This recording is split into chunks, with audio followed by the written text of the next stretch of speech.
الحمد لله رب العالمين، والصلاة والسلام على سيدنا وحبيبنا محمد وعلى آله وأصحابه أجمعين. أوصيكم عباد الله ونفسي قبلكم بتقوى الله الكريم وطاعته ولزوم أوامره وكثرة ذكره ومخافته، فإن الله مع الذين اتقوا والذين هم محسنون. قال الله سبحانه وتعالى: وهذا كتاب أنزلناه مبارك فاتبعوه واتقوا لعلكم ترحمون. ئیمانداران و خواناسانی زۆر بەڕێز، میلەتی دیندار و ئیسلام پەروەری کوردی ئێمە مێژوویەکی پڕ لە مەئسات و نەهامەتی هەیە. نازانی لەکوێوە لە چ وتارێکە باسی مەینەتیەکانی میلەتی خۆمان بکەین، بەڵام هەموو ساڵێک لە مانگی چواردا یادێکدان دراوە بۆ ئەنفال، بۆ جینۆسایدی میلەتەکەمان، بۆ زیندە بەچاڵکردنی هەزاران ژن و منداڵ و پیا و گەنجی بێتاوان بە زیندوی ژێرخاکردنیان، وەکو حرمەتێک لە ڕوحی ئەو بێتاوانانەی گەلەکەمان، هاوزمانانی خۆمان، هاو ئاینەکانی خۆمان، وەکو ڕێزێک و وەفایەک بۆ ئەو کەس و کارانەشیان کە هەموو ڕۆژێ چاو بە فرمێسکن بە دیار مەیتی ئازیزەکانیانەوە کە ڕووفاتیشیان دیار نییە، کە گۆڕێک لە بەردەمیاندا نییە. بە پێویستی دەزانم ئەم ساڵیش وەکو ساڵانی ڕابردوو لە وتارەکانماندا باسێکی ئەنفال بکەین. گەورەی ئیسلام لەوەدایە بۆ هەموو ڕووداوێ قسەی خۆی هەیە. قورئانی پڕبەرەکەت و بەخشش بخوێننەوە. ڕێک هاوشێوەی ئەنفالی کورد لە قورئاندا هەیە. ئەگەر دەڵێی لەکوێدا هەیە، لە سوورەتی ئیبراهیمدا لە ئاەتی 6 خوای پەروەردگار دەفەرمێ: وإذ قال موسى لقومه اذكروا نعمة الله عليكم إذ أنجاكم من آل فرعون. موسى پیغمبر عليه السلام بەگەلەکەی خۆی و دوای ئازادبوونیان فەرمووی: والله قومەکەم حەقی خۆیەتی هەموو ڕۆژێک، هەموو ساتێک یادی نیعمەت و خەڵات و بەخششی خوا بکەنەوە بەسەر خۆتاندا. جا نیعمەت الله، نیعمەتەکانی خوا لەسەر تاک بە تاکی مرۆڤەکان هەر بیریشیان لێ ناکرێتەوە، ئەوەندە زۆرن. بەڵام خوای پەروەردگار ئەوەندە لە قورئانە گرنگی بە ئازادی مرۆڤ داوە.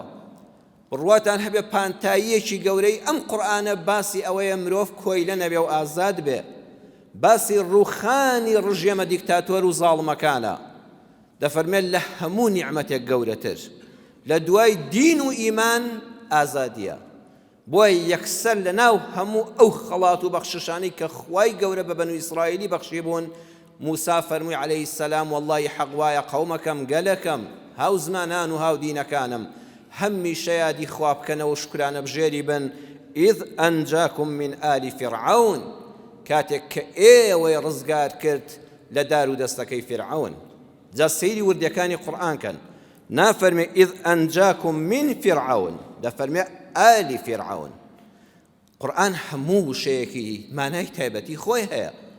ئالی فرعون واتە فرعون بۆ خۆی لە کۆشکەکەیدا بوو لە پایتەخت، هەر ئەوانەی نەبینی بوو کە دەست چەوسێندرانەوە سزا دەدران. خوا دەفەرمێت لە دار و دەستەکەی فرعون ڕزگارم کردن، لە جەیش و جاشەکەی، لە ئەمن و ئیستیخباراتەکەی، لە کۆیلە و ماستاوچیەکانی کە بۆ پاری و یەگنان چی خراپەیە دەیان کرد بۆ فرعون. بەڵام فرعون بۆ خۆشی پیس بوو، چونکە لە سوورەتی تەحریما کاتێک کە خێزانەکەی خۆی دەفەرمێ: پەروەردگارە نەجینی من فرعون وعمله. لێرەدا نافەرمێ ئالی فرعون، نە من فرعون وعمله، چونکە فرعون ڕاستەوخۆ بۆ خۆی سزای هاوسەرەکەی دەدا، ئاسیە خاتونی ئەدا لەسەر ئیماندار بوونی. بەڵام سەیری قورئان کە نافەرمێ خوایە لە فرعون ڕزگارم کە، وعمله، چونکە هەیە بۆ خۆی لە ناخا پیسە، بێدین و کافرە، بەڵام زەرەدی بۆ دەوروبەر نییە، بۆ ژنەکەی خۆشی نییە. منعی کەس ناکات لە ئازادی و خواپەرستی. هەیە کردەوەکانی پیسن، بارودۆخێک وای لێ کردووە، ئەینا ناخی خۆی پیس نییە، بەڵام فیرعەون هەردووکیانی تێدا بوو، هەم ناخپیز بوو هەم کردەوە پیس بوو. بۆیە ڕزگارم کردن لە دار و دەستە و ئالەکەی فیرعەون. سێ شت یادی بەنو ئیسرائیلی دەخاتەوە موسا. ئەم سێ شتە بەڕێزان ڕێک بەسەر میلەتی ئێمەی موسڵمانی کووردا هاتووە، ڕێک وەکو خۆی ئەو قورئانە دەڵێ ئێستا دابەزیوە. یەکەم خاڵ لەم جومعەیەدا بەس دەچینە خزمەت خاڵی یەکەم. یەسومونەکم سوء العەذاب. کاتێک کە خوا ڕزگاری کردن لە دەست دار و دەستە و پۆلیس و ئەمن و ئیستیخباراتەکانی فیرعەون، یەسومونەکم سوء العەذاب. دیسانەوە تەئکید دەکەمەوە بەڕێزان کە قورئانتان خوێندەوە لەسەر و شەبە و شەی بوەستن. ئەمە بەس لە قورئاندا هەیە ئەم فراوانی مانایە.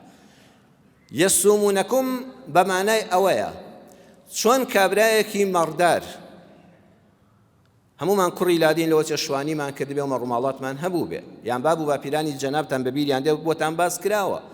کابرایەک ئەگە کۆمەڵێک مەڕووماڵاتی هەیە، ئاژەڵی هەیە، هەموو سەرمایەکەشی ئەوەندەیە و پیاوێکی بەڕەحم و دڵسۆزە و حەڵاڵ خۆرە، لە شەوەوە بیر دەکاتەوە بەیانی مەڕەکانم لەکوێ بڵەوەڕێنم، بیر دەکاتەوە کوێ لە وەرگایەکی خۆشی هەیە و مەڕەکانم تێر دەبن و تێر ئاو دەبن. مەڕدار لەبەر خاتری مەڕووماڵاتەکەی و ئەوەی کە سوودیان لێ بینە و ئەوانیش بەباشی بلەوەڕێن و قەڵەو بن و شیری زیاتر بدەن، گەرمانی شوێستان دەکا، ئاسوودەی لە خۆی هەڵدەگرێت، دەیباتە فێنکایەتی شوێستان، ژیای تازە و نەرم. قورئان دەفەرمێ ئەو دار و دەستە ئەو ئەمن و ئیستیخباراتەی فیرعەون چۆن ئەو شوانە لە شەوەوە بیر دەکاتەوە چ لە وەرگایەکی باش بۆ مەڕەکان و بزنەکان و ماڵاتەکەم دابینکەم، ئەوانەش ئەوە بیریان دەکردەوە چه عەزابێک بە شیددەتترینە بیدەن بەسەر ئەو بەنو ئیسرائیلیانەدا. جا سەیری وردی قورئان کەن جارێکی تر نافەرمێ یەسومونەکم العەذاب، پێتان بچێژن تاڵترین عەذاب. سوءەکەشی زیاد کردووە، سوء العەذاب، یعنی بیریان دەکردەوە بە سوێترین ئازار، قورسترین ئازار کە هەم جەستەد ئازاردا هەم دەروونت ئازاردا، ئەبێت چی بێ؟ دادەنیشتن بیریان دەکردەوە ئەو زیندانیانە، ئەوانەی لە گرتوخانەکاندان، ئەوانەی لە بازاڕە دەچەوسێندرێنەوە چه عەزابێکی توندیان بدەن. قورئان دەفەرمێ بیریان دەکردەوە لە توندترین سزا، ڕێک وەکو ئەو ڕژێمە پێشوە بۆ گەنەی خۆمان، ئەو بەعسی عەفلەقی عەلمانی سۆشیالیزمی دیموکراسیە، ڕێک وەکو ئەوان. چۆن ئەوانەی دەیان بیرەوەریم خوێندوێتەوە، وەڵڵا ئینسان مچوڕکە بە لەش یادێک کە دەیخوێنێتەوە، ئەی ئەوەی بۆ خۆی دەبێت لەوێ بوو بێت چی لێ بەسەر هات پێکە دەیجێڕێتەوە. لە ئەمنە سوورەکەی سلێمانی خۆمان بڕۆم باسی هەیئەی کەرکووک، دوای ئەو بەعسێ بۆ گەنەی سووریا خۆسیدناتان بینی بە چاوی خۆتان کابرا 40 ساڵە ڕووناکی ڕۆژی نەدیوە، هێشتا ئەوەی زانی بۆ حافز ئەسەد ماوە، هێشتا ئەوەی زانی بۆ شەڕی عێراق و ئێرانە هەر دنیایەکی کەیە، هەر لەژێر ئەو زەمینەدا چاوی شوێر بوو لە تاریکیدا. ئەمانە بیر دەکەنەوە چه عەزابێک هەیە بۆ ئەم میلەتی کووردا، بۆ ئەو کەسانی کە چەپڵیان بۆ لێ نادەن. خۆ ئەمانە دوژمنیشیان نەبوون بەنو ئیسرائیلی، بەس ئەوەندە دەیانگوت ئێمەش هەین، ئێمەش گەلین، ئێمەش زمانمان هەیە، ئێمە دینی خۆمان هەیە، ئەوە قبوڵ نییە، یان لەگەڵمی یان دوژمنمی. بۆ ئەوەی سوء العەذابی میلەتی کورد بۆ جەنابتان باسکەم، پێم خۆشە لە کتێبەوە باسیکەین. کتێبێکم هەڵبژار کە خۆم چەندان جار خوێندمەوە، کتێبێک هەیە بە ناونیشانی نێرگز لە دۆزەخی ئەنفالدا. نووسەری بە توانای بواری ئەنفال مامۆستا عارف قوربانی نووسیوێتی، سوپاسی دەکەم کە لە ئەڵمانیاوە ئەو کتێبێ بۆ ناردم. کاک عارف قوربانی چاپی یەکەمی ئەو کتێبە 2020 دەرچووە، بەڵام حیفی ڕێژەیەکی کەمی لە چاپ کراوە، لەوانن باوەڕ ناکەم 100 کەس ئەو کتێبەی لە کوردستانە خوێن بێتەوە، وەیە دەیکەم بە زنجیرە باسێک وەکو شکرە دەبژێری بۆ خۆمان و بش زانین کە ئێمە چیمان لێ بەسەر هاتووە. و ئەو بەرپرسانەشکەوە 32 ساڵە دەمان چەوسێننەوە بە ناوی کوردایەتیەوە کە بە پاتەیەکی لاسیکەوە لەو شاخە هاتنەوە و ئێستا خوا دەزانێت سەروەت و سامانی خۆیان و بنەماڵەکان و کوڕەکانیان چەندە. بەبیر ئەوانیشی دەخینەوە ئەم ڕۆژە ئازادیە ئەوەی لە پێناوا دراوە، خەلوا بە ئاسانی پیاوەتی تۆنیە و پێشخەشمان نەکراوە، خەڵک ئەم قوربانیانەی لە پێناوی ئەم ئاڵای کوردستان و هەرێمی کوردستانەدا داوە. نێرگس ئافرەتێکە ساڵی 1955 لە گوندی سۆرانی تەکەی جەباری لەدایک بووە، لە گوندێکی 15 ماڵیدا، خاوەنی 5 خوشک و 5 برا بووە. تەنها خوشکێکیان لە کاتی ئەنفالە لەسەر ماڵماوە، ئەوەی تری هەمووی خاوەنی هاوسەر و منداڵی خۆی بووە. بۆ خۆی دەڵێ ئێستا خاتوو نێرگس لە ژیان ئاماوە، خی گەورە تەمەنی پڕبارەکەت کە ئافرەتێکی دیندار و دەم بە زیکر و دەست بە دەستبێح و سڵاوات و زیکری خوای پەروەردگارە هەمیشە زۆر مەئساتی بەسەر هاتووە لە ئەنفال گەڕاوەتەوە ڕێک مێژووی ژیانی خۆی دەگێڕێتەوە واتە ئەمە هەر نێرگز نییە ئەمە هەزاران خەڵکی ئەنفالکراوی ئێمەیە کە لەم ڕێگەیەوە من بە جەنابتانی دەناسێنم و یادی خۆم و ئێوەی دەخەمەوە نێرگز دەڵێ من هەموو خەڵک ئێستاش کە بڵێ نێرگز کەس نامناسێ من ناوم هەرمەیە لە ناو خەڵکە بەڵام کاتێک کە 57 سەرژمێری گشتی عێراق کراوە بەوەش زانیوێتی مالی 55 تویان ئەو کاتە تۆ تەمەنت 2 ساڵ بووە ئەو کابرایی کەوا سەرژمێریەکە دەکا نفوسەکە دەکا ئەڵێ ئەم گوڵە جوانە ناوی چییە بەدایکی ئەویش ناوی نێرگزی زۆر پێخۆش دەبێت ئافرەتێکی گەژبینە لەو دەشتی گەرمیانەدا ئەڵێ وەڵا کاکە ئەمە ناوی نێرگزە بەڵام دەڵێ من مامم ئەو ڕۆژەی لەدایک بووم هات تەماشای کردم وتی ئەم هەرمێ گوڵە ئەی دەڵێ هەرمەیەک ئەڵێ گوڵە هەرمەیە چەند جوانە لەبەر حورمەتی مامم میلەتی ئێمە گەورە و بچووکی تێدا بوو ئەو کاتە ئەڵێ لەبەر قسەی مامم دایکم لە ناوەکەی خۆی پەشیمان بۆ وتی هەر پێی بڵێن هەرمێ با قسەی مامی نەشکێ لە ناو هەموو خەڵکا بە هەرمێ ناسرا بوو خاتو هەرمێ باسی خۆی دەکا خاتو نێرگز دەڵێ یەسومونەکم سوء العەذاب بەسەر میلەتی ئێمەدا هات ئەگاتە ساڵی 1985 ئەو کاتێک کە شووی کردەوە لە گوندی مامشە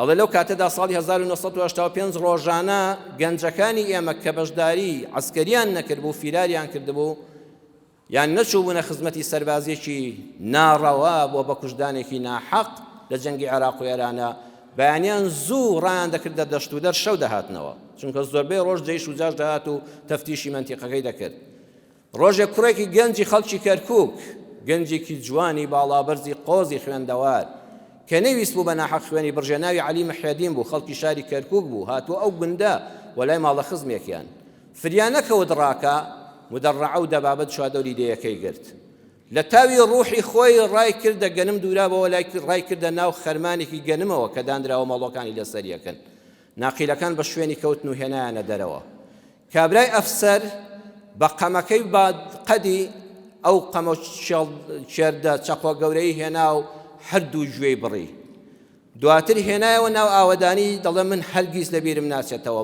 ماڵ بە ماڵ گوێیەکانی لەسەر دەستی بوو دەیجێڕا وتی هەر کەسێک لە ئێمە یاخی بێ ئەوە چارەنووسی دەبێ اینجا بردیان و تا ئێستا بێ سەر و شوێنە ئەو گەنجە هەردوو گوێیەکانی نیشانی گەورە و بچووک و منداڵی ئاوایی دەدا ئەوەی لە ئێمە یاخی بێ و لەگەڵمان نەبێ و هاوکار نەبێ ئاوا دەبێ گوێیەکانی ببڕدرێ ئەڵێ زۆر مەئەساتمان دەبینی هەتا گەیشتینە ساڵی 1970 ئەو کاتە هەواڵمان بۆ هات لەلایەن پێشمەرگەوە کە حکوومەت جێیشێکی زۆری کۆ کردوێتەوە هێرش دەکرێتە سەر گوندەکەتان بۆیە دەڵێ گوندەکەمان بە ژن و منداڵ و گەورە و بچووکەوە چۆڵ کرد و ڕۆیشتینە ئەو دەشت و هەڵەتە لە بن بەردێکە خەڵک کونی دروست کردبوو دەچوینە ناویەوە ئەوانەی کەوا بە تەمەن بوون و دنیادی دەبوون دووربینیان پێبوو دەیان ڕوانیە گوندەکە هەموو بەس دوعامان دەکرد خوایە وەکو جارانی پێشوو بەس تاڵان بکرین بەس تاڵان بکرین بەوە زۆر مەمنون بووین چەند جاری کە هاتمون شتەکانیان بردبوو لە 63 ئەوانش باپیری منداڵەکانم ئەو حاڵەتەی بینی بوو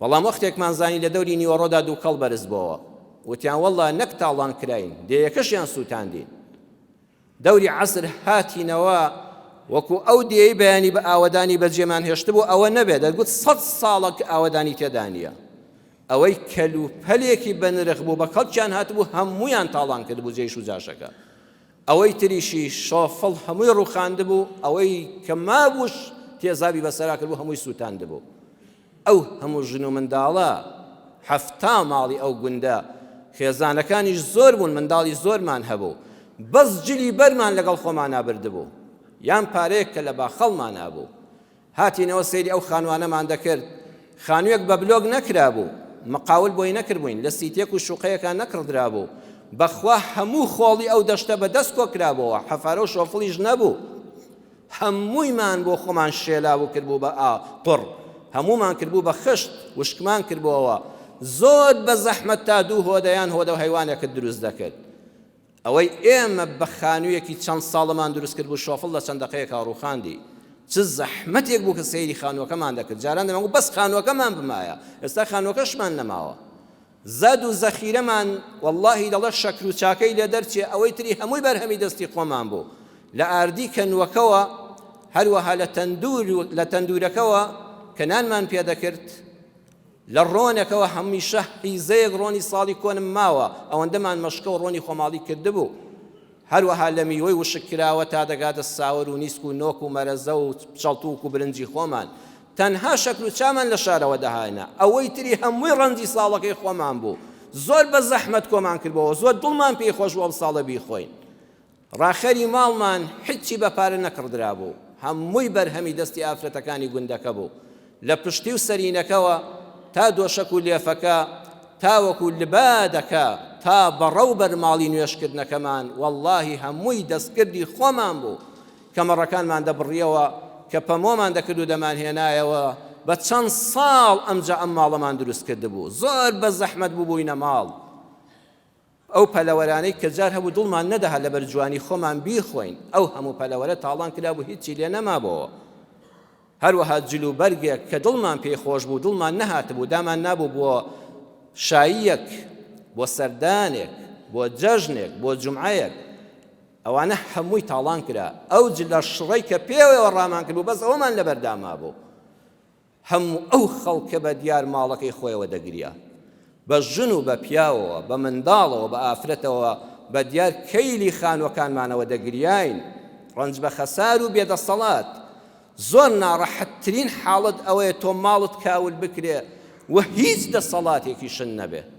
وەڵڵاهی قورئان بە موسا دەفەرمێ بە قەومەکەت بڵێ دیادیان بکەوە، حەق وایە هەموو ڕۆژێ یادی بکەنەوە، بەخوا حەق وایە هەموو ڕۆژێ ئێمەش یادی ئەوە بکەینەوە کە ئەم گەلەی ئێمە چی لێ بەسەر هات، کە چۆن ئاوا گوندەکانمان تەخت کرا و خەڵکەکەی دەربەدەر و ئاوارە کرا. بەڵێ ئیماندارانی بەڕێز، کاتێک کە باسی ئەنفال دەکرێ جێگەی داخە، کۆمەڵی خەڵکمان هەیە، کۆمەڵی خەڵک نووسەر بەڵام نۆکەر، کۆمەڵک شاعیری دۆڕاو، کۆمەڵک بەناو ڕۆشنبیری لە ئەسڵاف شنبیر دێنن ژەهری خۆیان هەموو ساڵێ دەڕێژن بە نووسینەکانیان، بە کۆڕەکانیان، بە سیمینارەکانیان. گوایە ئەوە ئیسلامە کە ئەنفالی کوردی کردووە، چونکە سوڕەتێک لە قورئانە ناوی سوڕەتی پیرۆزی ئەنفالە. ئەوانەیان نەزانن یان زۆر زانن، ئەوانە پیاوی ڕژێمی پێشوون، ئەوەی ئەو نەیتوانی بیکا بە میلەتەکەمان، ئەمانە دانەوێت بە زمانی کوردی پێمان بکەن، وا لە خەڵک حاڵیکەن ئیسلام دژی کوردە، دژی کوردستانە. سەحابە هاتوون ئەنفالی خەڵکیان کردو پەنا بەخوا، نەبەخوا وانییە. بەڵام من بە بەڵگە قسە دەکەم، من لە قورئانەوە کە کەلامی ڕەب العالەمینە قسەتان بۆ دەکەم.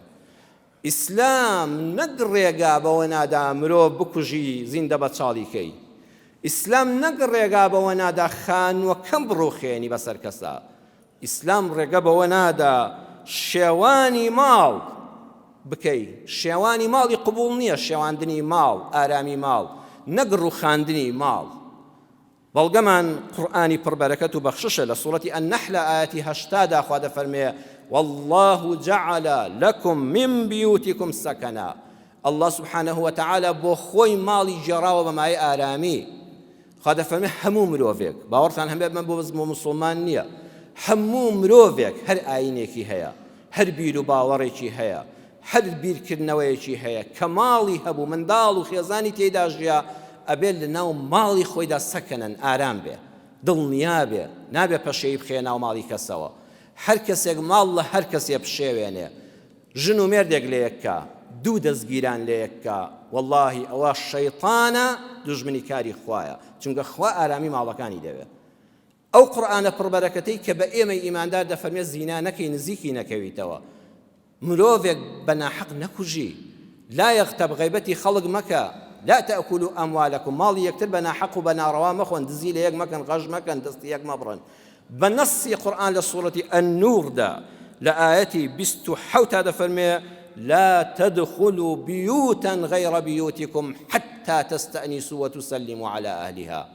نكي بتشي مالي كوا كمالي خود نية بز مالي خود لمالي باوك دجابو يوابو ببيغانا مالي خشككد مالي براكد مالي كروك چكي خود كدجيان ماليان كاغان لتونيا بس خود او مالي كبناي خود تيدا دجيو تيدا خوي غيري او هموي غيري كتويا كافر بيان مسلمان بي جولك بيان قاور بي يزيدي بي بروا بي ملحد بي نابێ بچیس نەک بچی خانوەکەی بڕوخێنی، نەک بچی لولەی تفەنگی بخەیتە سەر، نەک بچی ماڵداڵەکانی بترسێنی، هەر بە میوانیش بچی حتا تستەئنیسوا، حتا دڵنیا نەبی بە چوونەکەت خۆشحاڵن.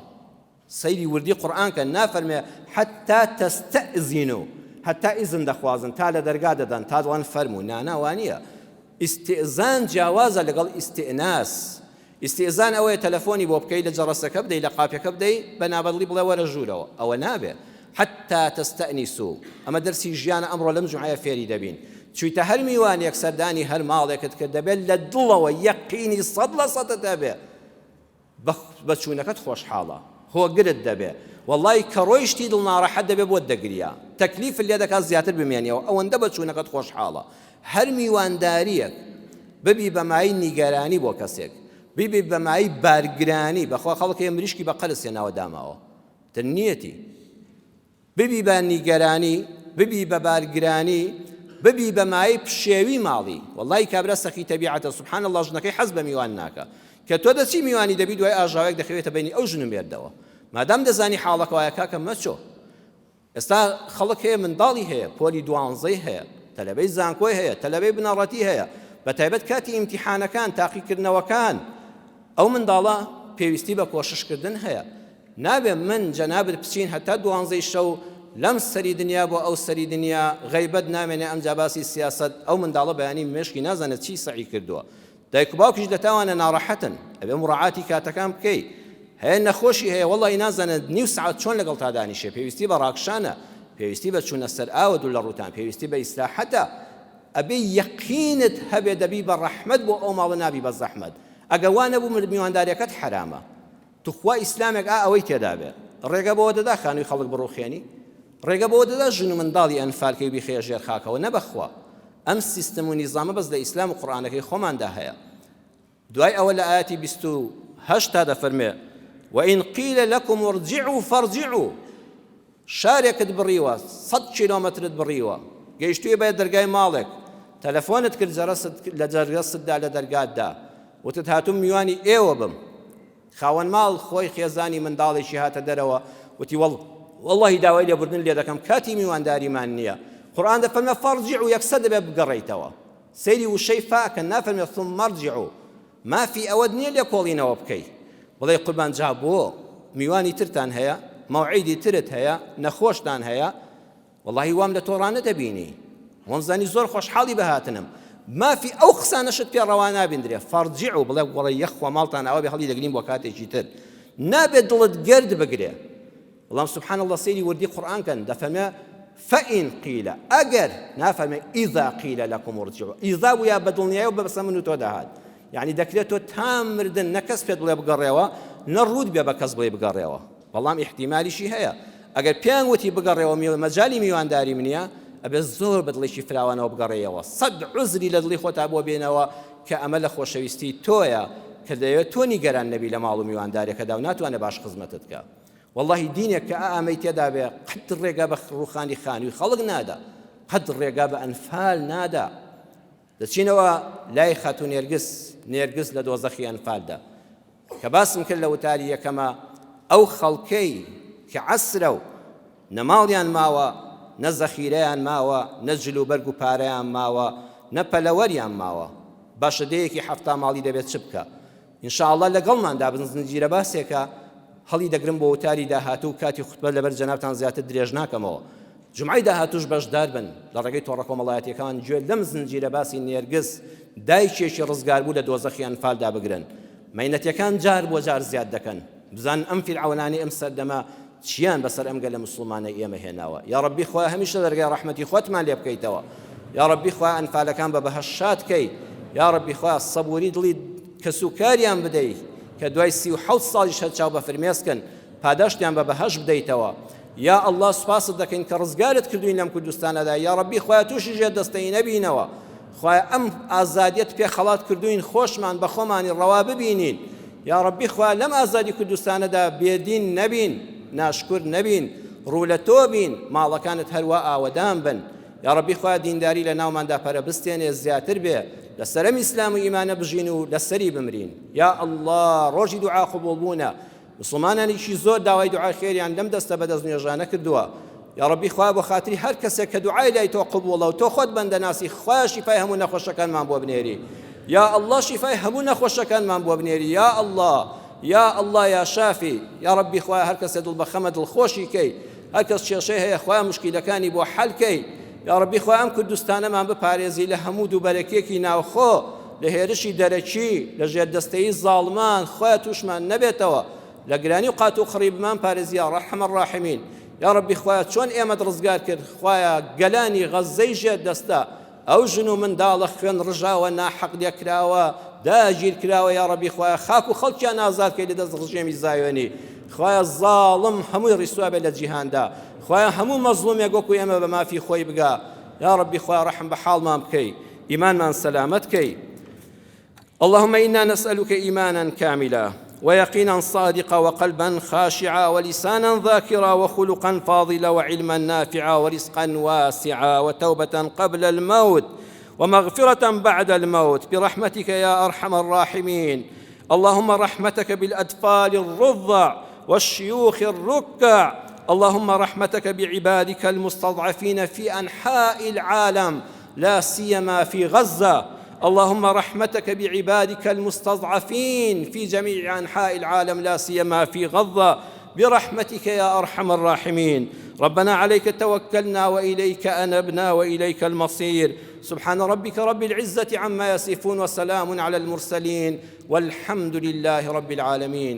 آمين آمين والحمد لله رب العالمين.